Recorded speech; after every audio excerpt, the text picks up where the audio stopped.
อกกันทุกอย่างเลยก็หลังมันออกมึงรู้สึกที่มากกว่านั้นมันนั่นเนี่ยโอ้โห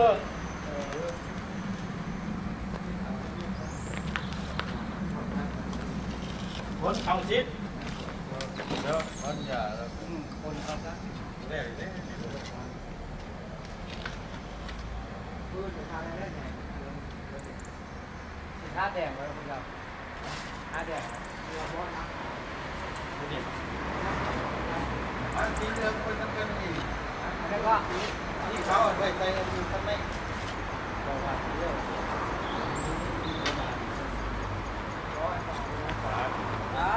แล้วก็น้ำไม้นี่กับป้ามันกันมันแรกไปก่อนมาเดี๋ยวเดี๋ยวว่าไม่ได้อันนี้ได้ก่อน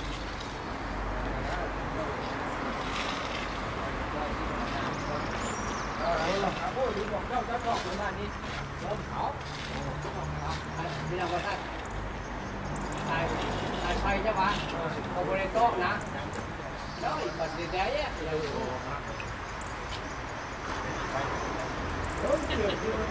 ันก็เหมือนเป็นตัวตึงอยู่เลย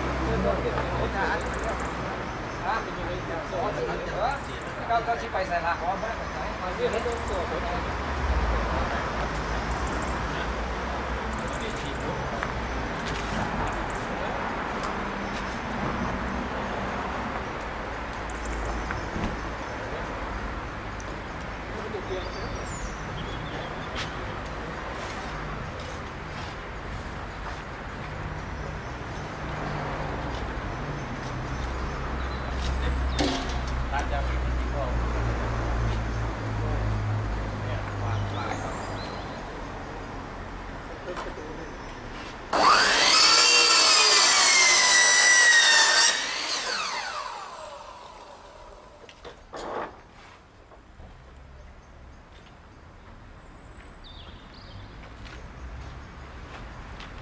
เจ้าใส่ที่สุดมั้ง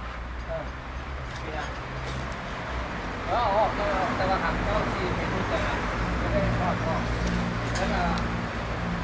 แน่นเลยเลยแล้วก็ท่านไม่ใช่ชุดนี้ไม่ใช่ชุดนี้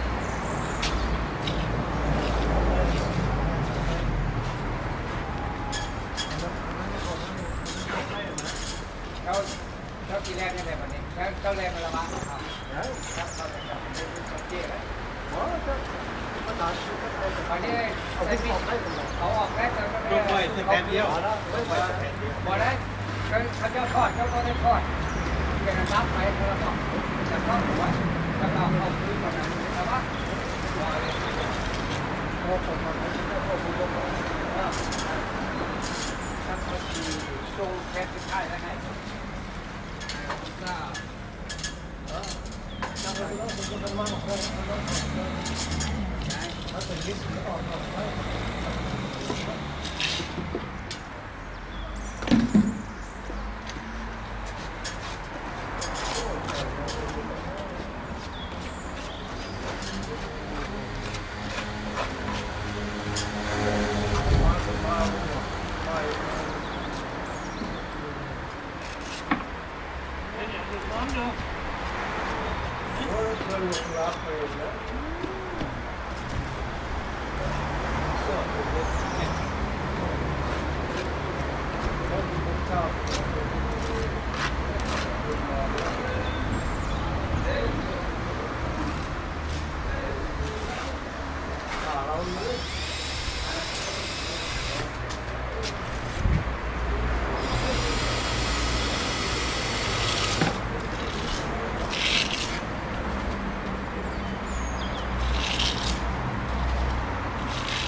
ห้อง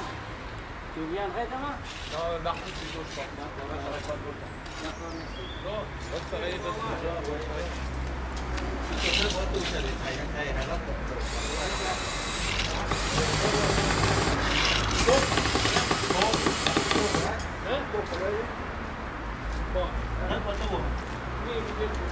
เ ไปกินเมื่อไหร่วะ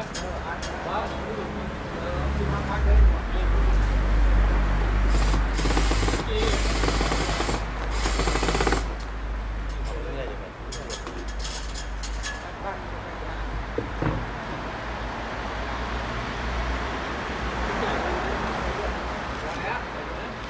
มันอ่ะ ผมไม่ค่อยรู้วะ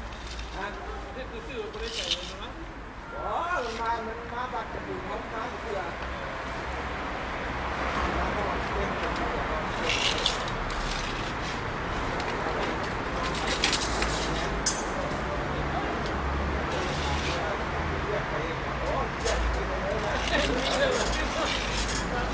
ตั้งเบียร์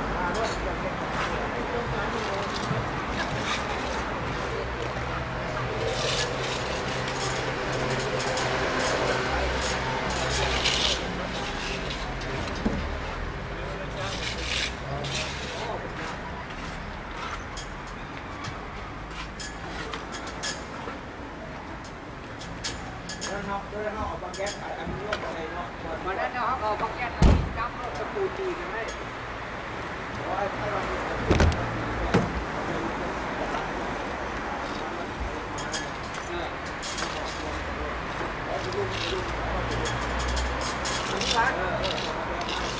อันน่ะว่าโยกเป็นไม้ก็ได้มันเป็นไอ้แก้ฮะว่าเราซื้อมาจากวันโรงแรมนั้นแล้วจะมีแก้จะตัดอ๋อชื่อมันซื้อเรือเฟสครับผมMacy Gray en I Try. Nog eentje tot aan het nieuws van 6. Je herkent het meteen hoor. Bij je eerste noten een van de grootste hits van Wet Wet Wet. A Sweet Little Mystery. เอานิ้วค่อยโยกแต่ว่าอยู่ที่แต่ละมาเนี่ยนิ้วมันนะเสียบไปที่นะไม้เท้านะ